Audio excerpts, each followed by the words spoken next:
Now. On 105.9 FM and streaming worldwide on the WMAL app. O'Connor and Company. Good Thursday morning and happy Halloween to everyone celebrating and observing. It's O'Connor and Company. Coming up at right now it's 6:05, so we'll get to that in a second. Coming up at 6:35, Heather Fletcher running for Frederick County School Board. 7:35, we'll speak with the man of the cloth, Monsignor Stephen Rossetti. He's the official exorcist for the Archdiocese of Washington, D.C. 8:05, Virginia Attorney General Jason Miyares, and then at 8:35, KT McFarland. It's Larry O'Connor with Mercedes Schlapp. You are in fighting form today, and that's very good because we were in the fight for our lives, Mercy.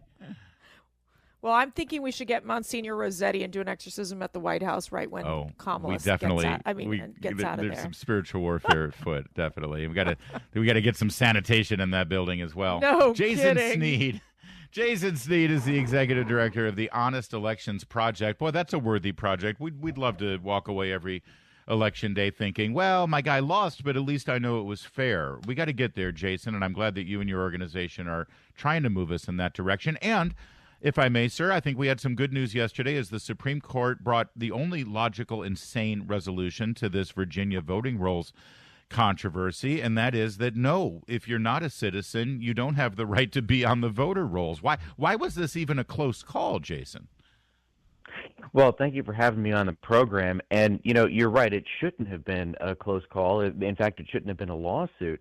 But you actually had, if you can believe it, in the final days of this presidential election, the Biden administration's Justice Department decided that a 20-year-old law that was actually signed by a Democratic governor in Virginia requiring the state to take action when a non-citizen actually tells the state that they are not a citizen, that there was an issue here, and decided to sue and try to put those non-citizens that Virginia was removing back on the rolls. Thankfully, the Supreme Court stepped in. Otherwise, Virginia would have been required to put more than 1,500 self-identified non-citizens on the voter rolls a week before an election. So I got to ask you, because I think one of the things I started looking at the headlines of the legacy media basically saying that people that are citizens or didn't mark the box for citizenship, that they're getting expunged, basically taken off the rolls.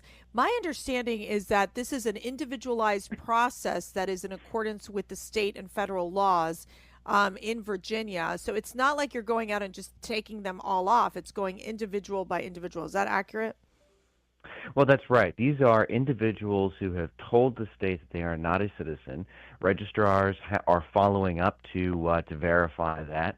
This is an individualized process, and there are protections. Now, no system is absolutely perfect, but here is where, again, the left's lie is exposed.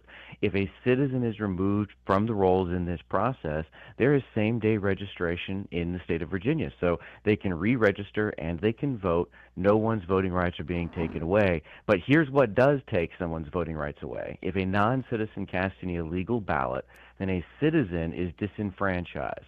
And that's why it's so important that Virginia and every state identify and remove ineligible voters, including non-citizens, from the rolls.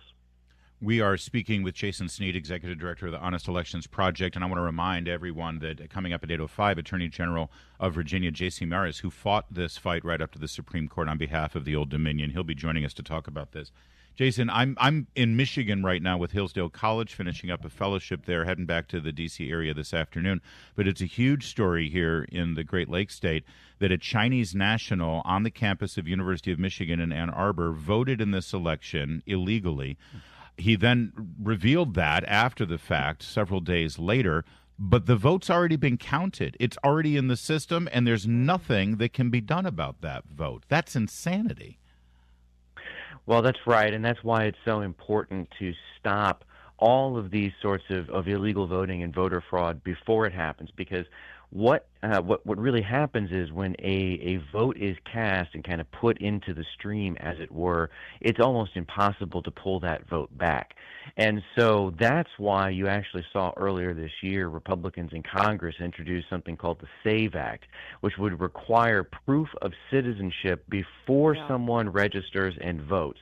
And you actually saw essentially universally Democrats come out in opposition to that, saying that it's illegal for non-citizens to vote. None of them do. It doesn't happen. And yet here we are. You've got numerous states that are identifying and removing non-citizens from the rolls. And you've got right there in Michigan a Chinese student who has voted illegally.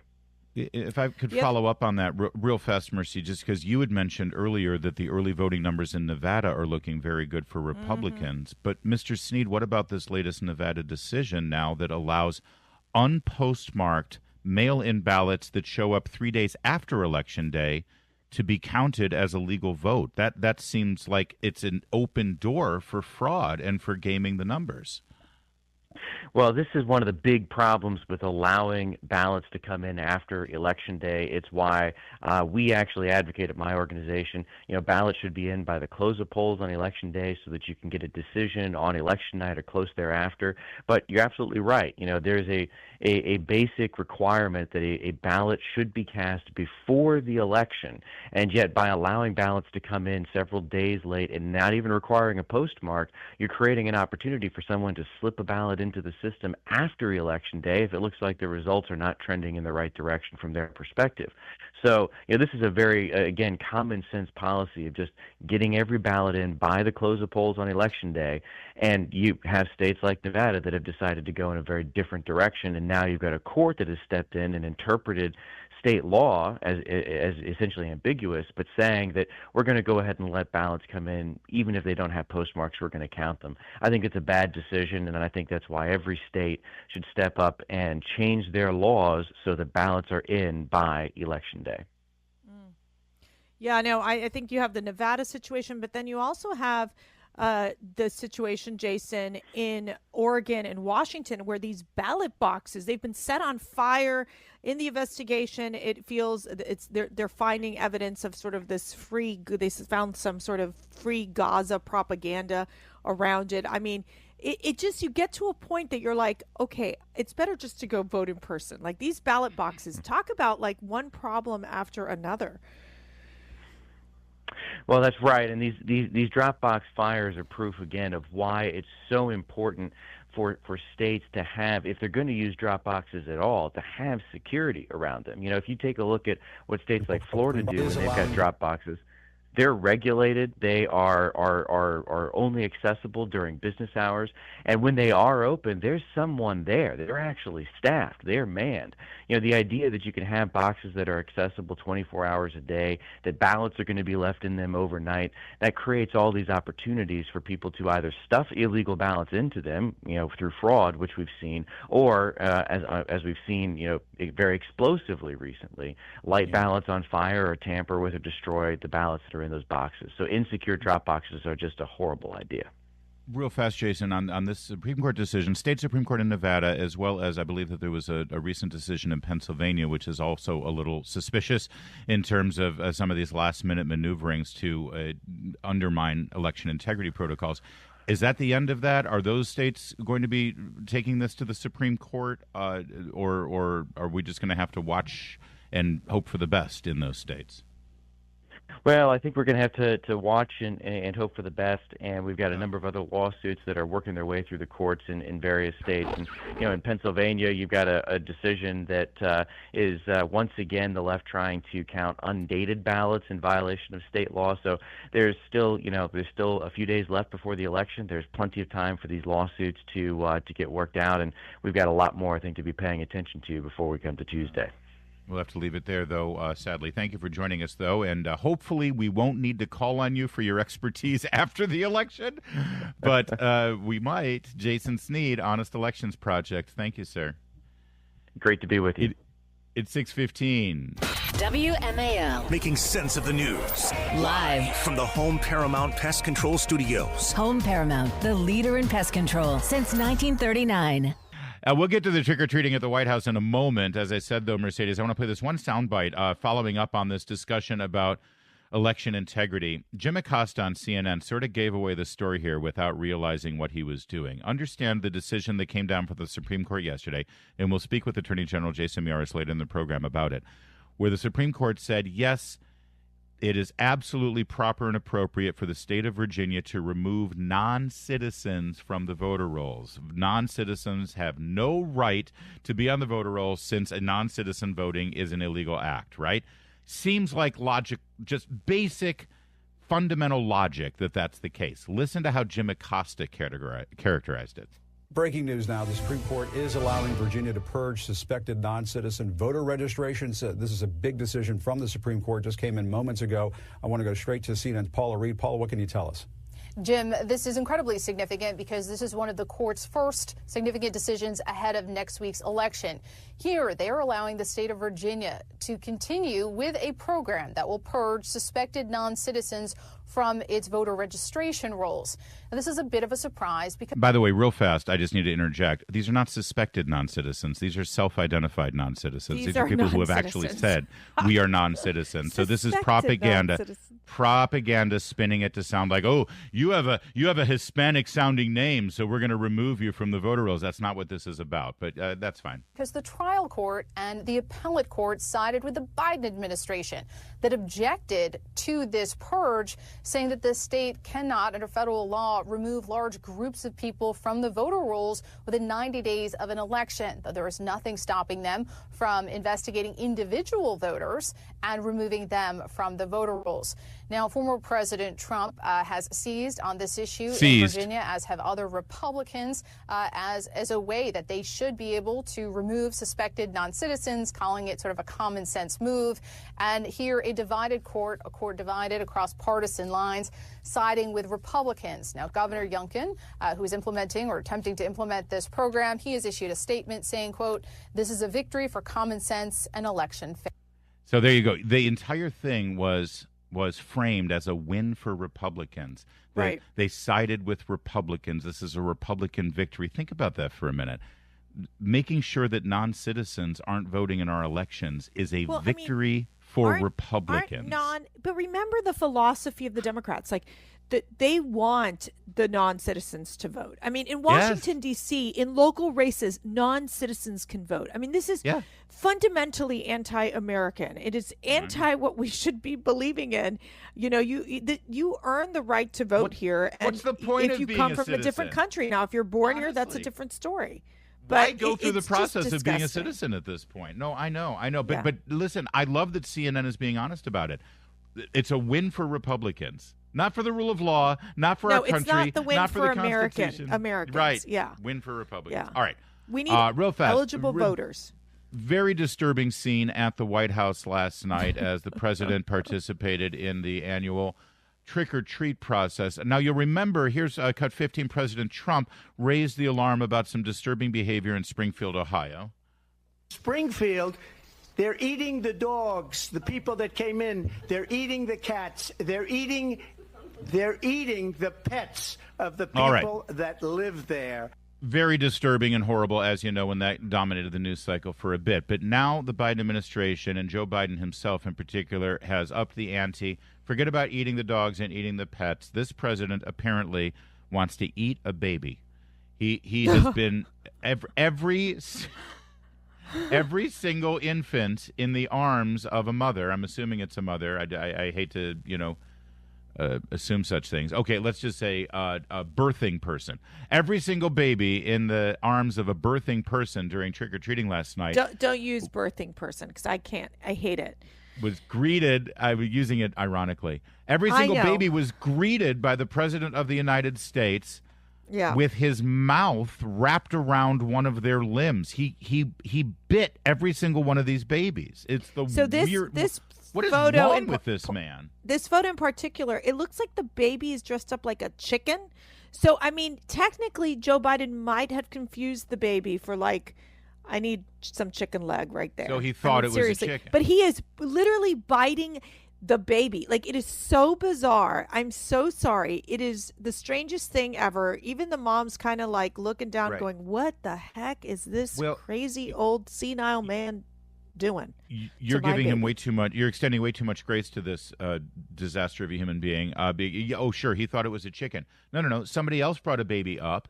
The baby wasn't even dressed in a costume, and he stuck this child's foot into his mouth. It's so disgusting. Who puts their mouth around another person's infant's foot or any part of their body? I mean, I would have like slapped him. I would have been like, get your hands off my child. And then think about it. If it would have been like a 7-year-old girl, he would have been sniffing their hair. I mean, it's really, really disturbing.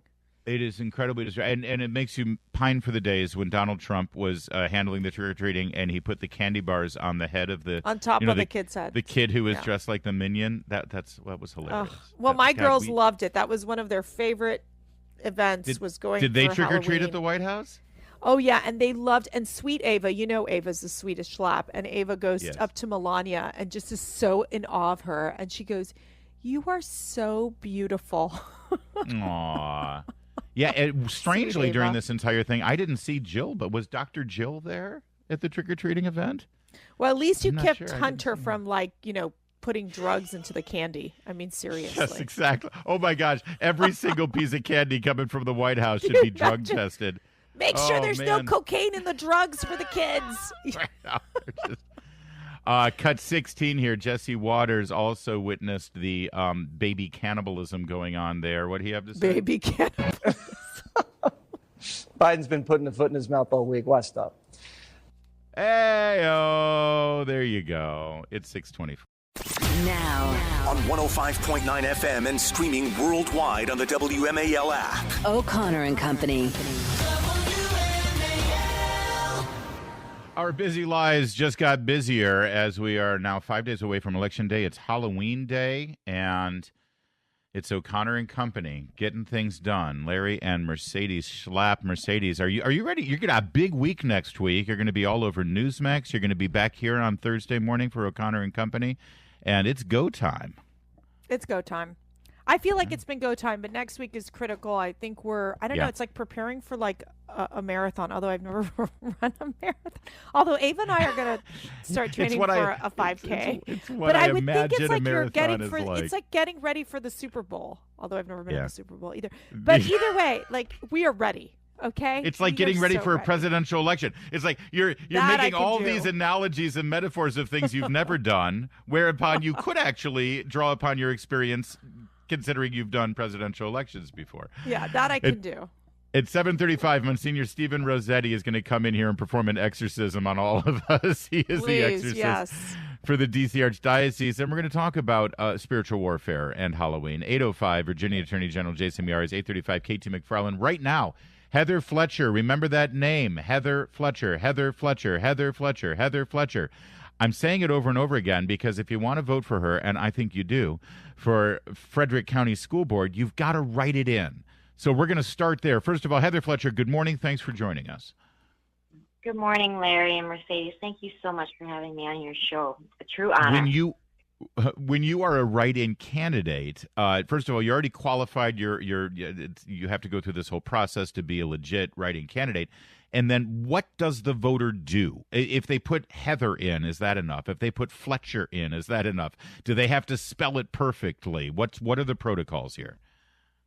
So they do have to spell it perfectly, but my last name, because I'm officially registered with the state, just my last name should do. There's no other candidate with the last name Fletcher running, so that should be counted according to their paperwork. And they could also put in my full name, Heather Fletcher, which I would just encourage. It should be in every polling booth. They, according to the executive director of the Board of Elections, every polling booth, when they walk in, it should have all the write-ins listed. So people should have my name right there. And if it's not there, they can ask for it.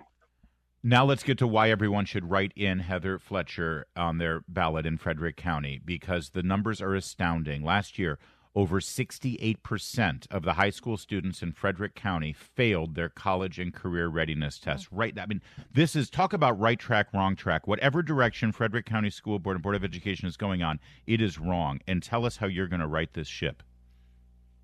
Well, we really need to focus on local control. Yes, this past spring, 68.2% of our high school graduates failed their college and career readiness tests, yet our school system passed them anyway. And I just been at the polls nonstop the past 7 days, and I talked to a husband whose wife is a teacher and was forced to pass one of these students last year, even though they failed. And that's even after they lowered the standards of these tests by reducing the times, and they have this new computer adaptive testing where if the student gets a couple of the initial set of questions wrong, they will have a lower difficulty level on the next set of questions. So last year, our school system was almost $1 billion. They just raised our taxes again, and they are miserably failing our students. Ooh. And we just well, I got to ask.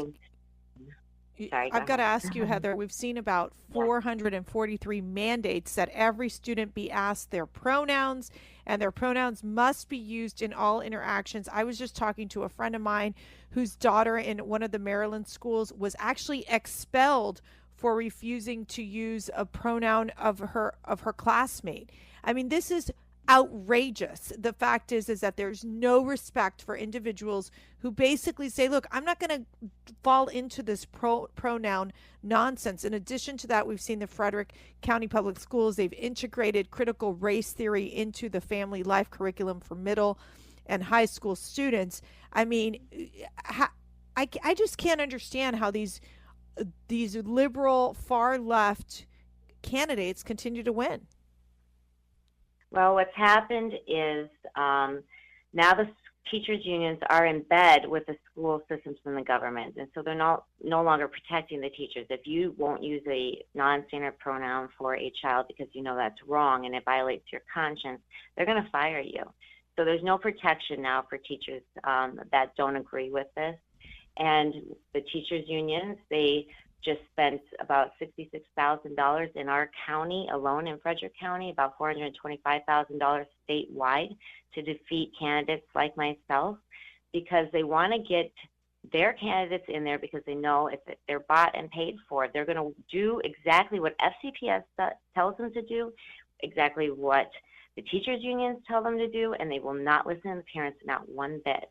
So, and the other thing is really to realize that there's the national sex standards that were developed by 3 radical activist groups, Advocates for Youth, Psychus, which is Sex Ed for Social Change, and Answer. And they're all partners of Planned Parenthood. And these national sex standards is what have been adopted across the nation for our school systems in this country. These radicals are now totally infiltrated our school systems, and it's all about money. And this Board of Education, it's not like they're sitting on 90% success rate with literacy and math standards, and they're graduating their kids and moving that. They're failing at the basic academics, and yet they're still spending their time and their money on all of this stuff, all of the stuff that is so degrading to these students and to the parents, and it goes around the parents' back on some of the most sensitive and important issues that these young people are facing. That's why you got to write in Heather Fletcher. By the way, Heather, you're running sort of on a slate with Jamie Brennan, who we just had on the program last week, and Colt Black. Those are the 3, Jamie Brennan, Colt Black, and then write in Heather Fletcher. Heather, thank you for doing this. I know that it's a lot of effort, and I know that the teachers' unions come after you. They put a target on your back, so it takes a real, tough kind of armor that you put on every day to face this. And so I just want to thank you personally for doing this for the children of Frederick County. Of course, Larry. Thank you so much for having me. It's been a real pleasure. Really appreciate it. It is 6:43. Later this morning on the Chris Plant Show, how far will the adorable Democrats go to stop the garbage, Nazi, fascist, deplorable, bitter clingers? 9 a.m. on WMAL. It's 6:50, and it is Halloween morning, and I sure hope you're one of those houses that you just recycle the same candy that never goes stale year after year after year. That's disgusting. I know it's disgusting, so but there are some gross. houses that do that. It's like the expiration date is just a suggestion. And, when it's something like candy corn, which nobody eats anyway, then it doesn't matter, right? corns. Anyway, Yeah. the point is, as bad as you think it is for gas prices, egg prices, milk prices, meat prices, you name it, inflation has killed everything on your budget. It's really, really hit Halloween. If you bought the same Halloween candy today as you did 5 years ago during the Trump administration, you paid nearly 40% more on Halloween candy. On Halloween candy, Well, Mercedes. So I went shopping with Lucia and Ava, our two littles, who aren't that little anymore. So we went Halloween candy shopping. We did the first round, and I like going cheap. Like, I'm like, I don't want to spend that much money. It was You and me both. ridiculously expensive. It was like $9 a bag, and the bags weren't even that big. And then on top of that, Schlapp likes to give the king-size candies. That's his big thing.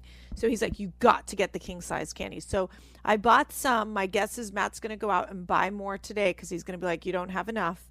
And then, it's insane. I mean, it goes back to why this election, I know we're talking about Halloween, but why this election is about the economy and that people cannot afford to pay for their just simple lifestyle and basic needs. And everything is so expensive. And then you're having real wages have dropped in the last quarter 1.4%.